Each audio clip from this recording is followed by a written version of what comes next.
But we have something much worthier. Free, capable citizens who love their country and work hard every day to drive our progress.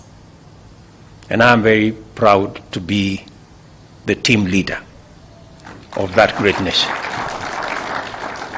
The government recognizes education as central to our human capital development. We focus on providing inclusive, equitable, relevant, quality education to our children at all the 3 levels of education. We aim not only to facilitate the growth and development of our children, but also the capacity of graduates to rise to the highest echelons of their careers and to contribute to a more prosperous and equitable society.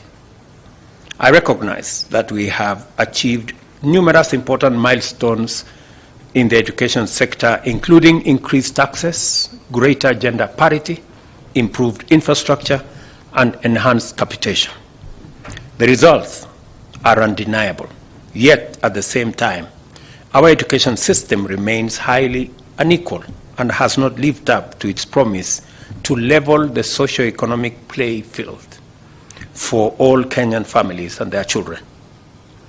The bottom-up economic transformation agenda sets our plan for rapid economic growth on the foundation of significantly enhanced productivity of our human capital.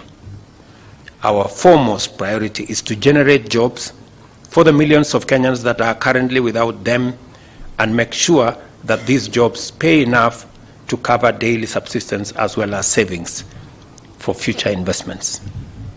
I know that in the commitments that we made, I have been speaking to the stakeholders in this sector, especially in the Higher Education Loans Board, on the gaps that still exist. I know there are gaps that still exist in fully funding our program.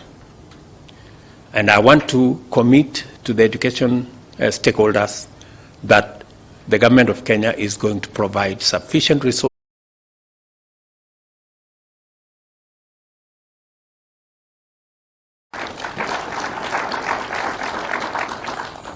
We will provide the resources to make sure that the funding model that we launched the other day for both our TVETs, colleges, and also universities is fully implemented.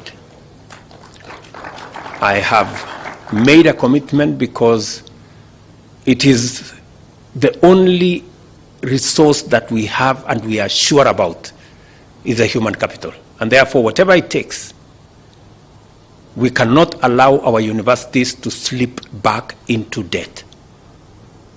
We cannot allow our students in TVET not to acquire the skills and competencies that we have set out in our curriculum. We will work consistently. So I am aware that during the budget, there are some gaps that were not properly addressed, but they will.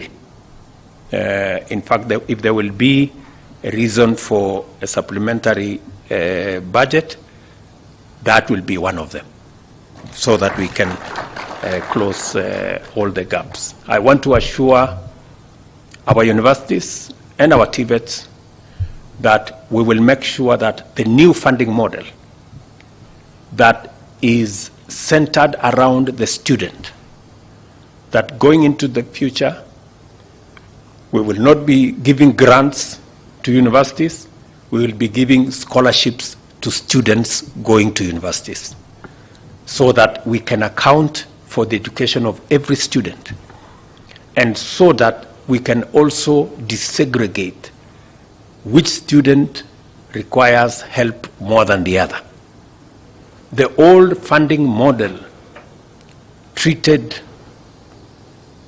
children from vulnerable backgrounds the same as children who came from those of us who can pay for academies. And the results were disastrous. I am very happy that today we can fully fund 100%, close to 45,000 students from vulnerable families. That all of them in our universities, that the children that come from vulnerable backgrounds can be sure that they will go to university and they will not drop out, because the government of Kenya will ensure that they have 100% scholarship.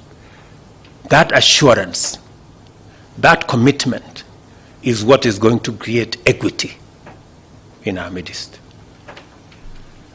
The rest of us, myself, my deputy here, this good man, and all these people sitting here, these people, nyinyi mnaweza kujitetea hapo kidogo kidogo namna hii. Lakini wale watu wako kwa bottom muko, tafadhali mkubali hawa tuwapatie msukumo. That's how we are going to create an even and an equal, and we are going to create equity in our country. I have said, and let me say it here because this is the correct forum, that to get value from the huge investment we are making in education, if we are investing 630 billion in education, surely we must account for it. We must have a plan on when these people we have invested 630 billion every year, when they get out of the pipeline, when they come out of school, when they come out of college, when they come out of university, what happens to them? It will be irresponsible, maybe reckless for us not to think about what happens to our children when they come out of college. And that is the reason this year we are intentional, we are deliberate on having a plan on how to create jobs. In my boardroom here, I have spent inordinate hours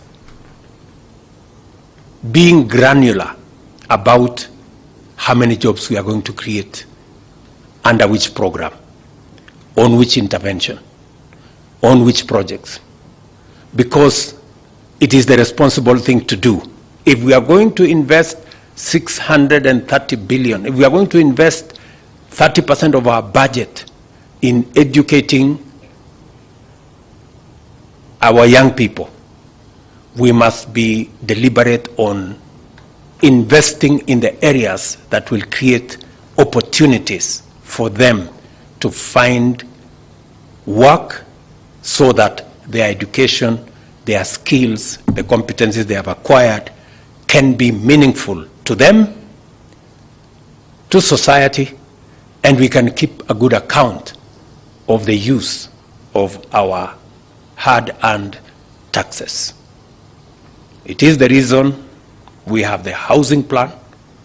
It is the reason we have the digital superhighway plan, complete with the hotspot, 25,000 hotspots, complete with the 1,450 ICT hubs. We are now working with a framework